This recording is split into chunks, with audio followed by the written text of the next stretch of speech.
Welcome back, everyone. Today's deep dive is going to be a fun one. We're going to be talking about Senator John Fetterman and kind of his approach to President Trump's second term. Yeah. So less about specific policies, but more about maybe a potential shift in how Democrats are reacting to this new reality.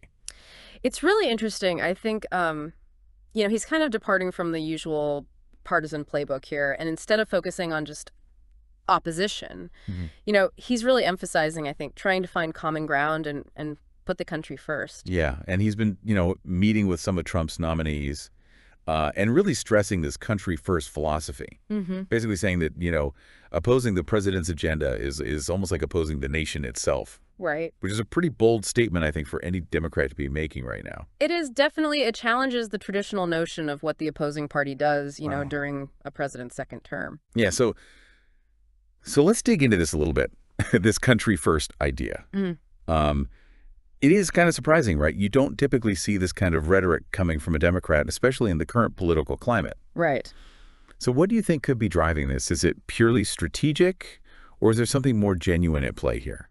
Well, that's the million-dollar question, isn't it? It's tough to say for sure, without being able to get inside Fetterman's head. Right.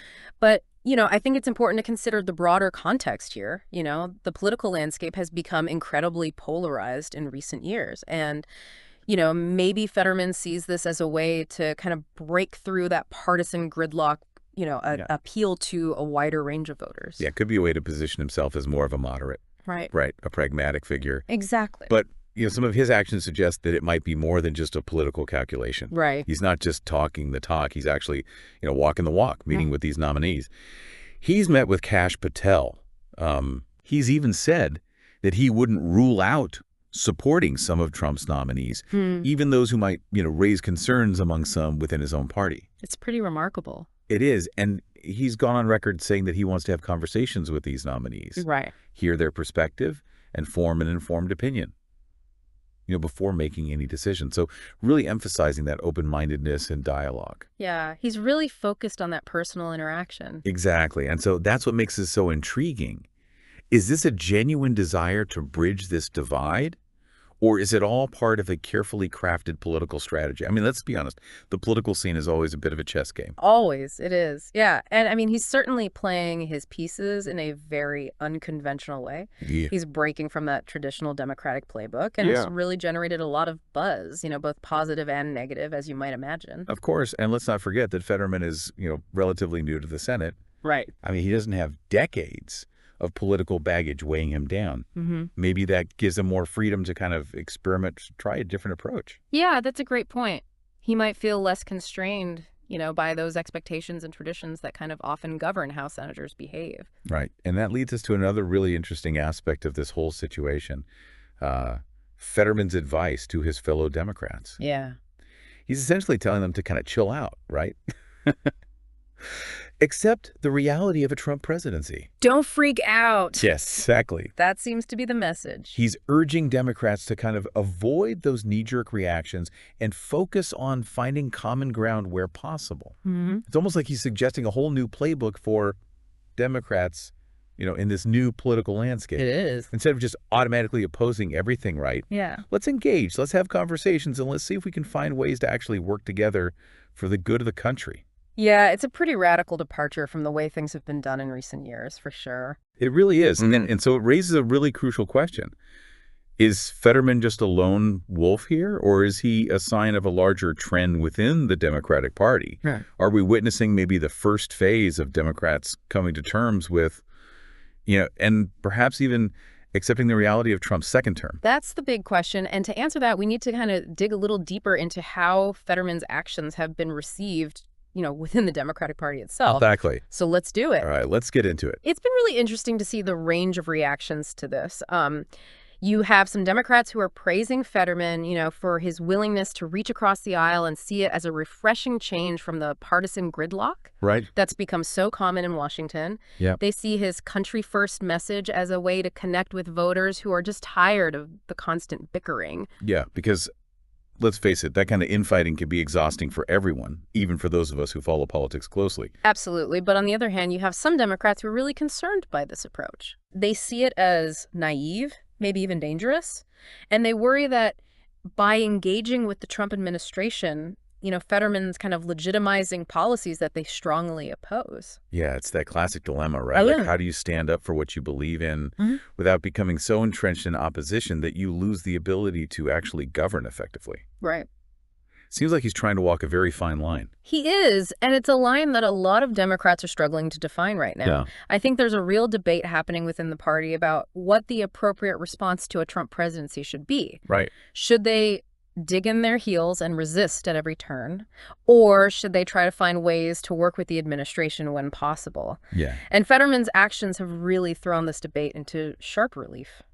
It's almost as if he's become this lightning rod for this larger conversation about the future of the Democratic Party and its role in a Trump-led America. Yeah, I think that's a great way to put it. He's become a symbol of this internal struggle within the party, a focal point for all these anxieties and uncertainties. Right. And it's all playing out very publicly, All right. which makes it all the more fascinating to watch. Exactly.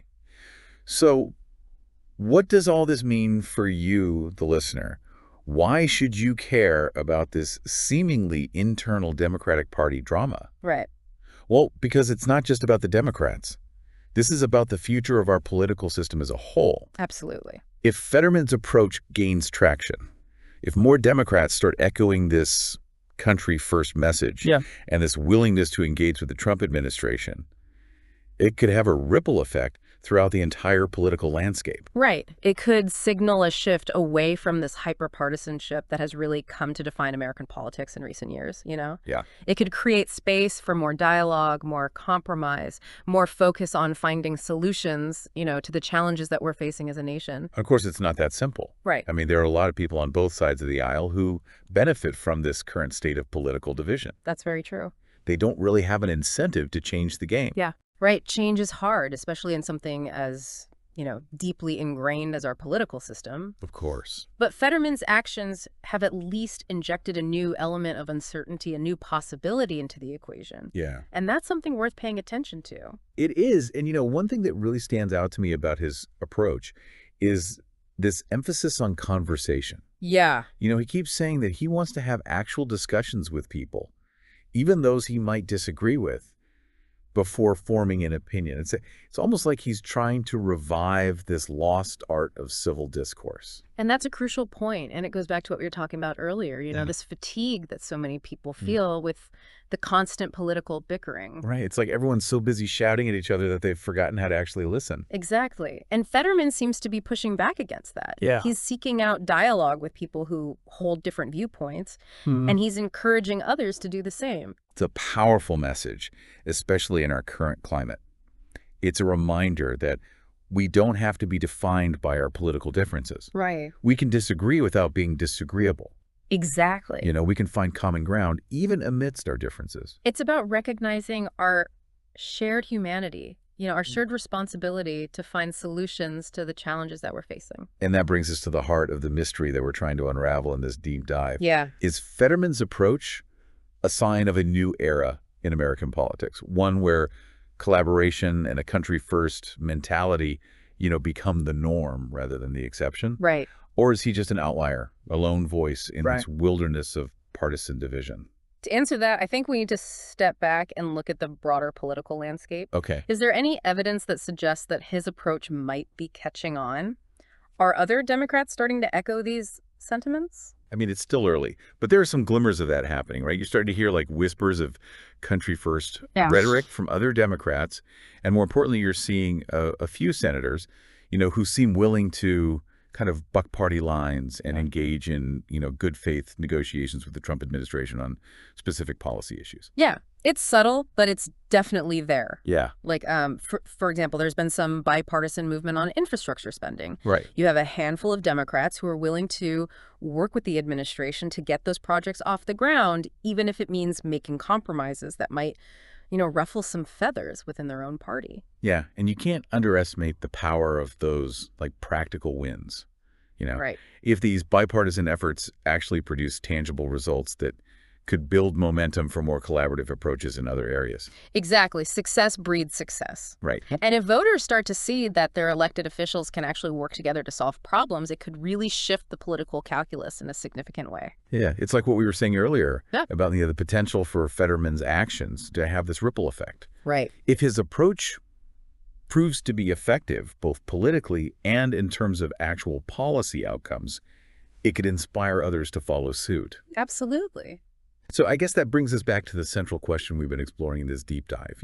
Yeah. Is John Fetterman simply an outlier, a unique personality in a political system that kind of rewards, partisan loyalty above all else? Right.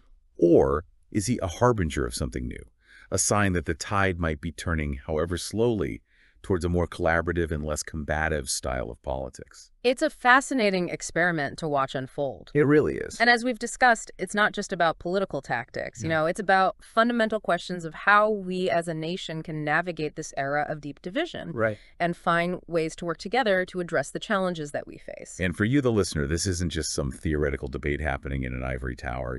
This has real-world implications for your life, for your community, for the future that you want to build.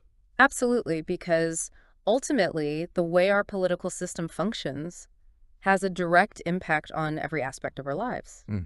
Yeah. It determines the quality of our schools, our healthcare, our infrastructure, the air we breathe, the water we drink. It shapes our opportunities. Exactly. It shapes our opportunities, our freedoms, our very sense of who we are as a nation.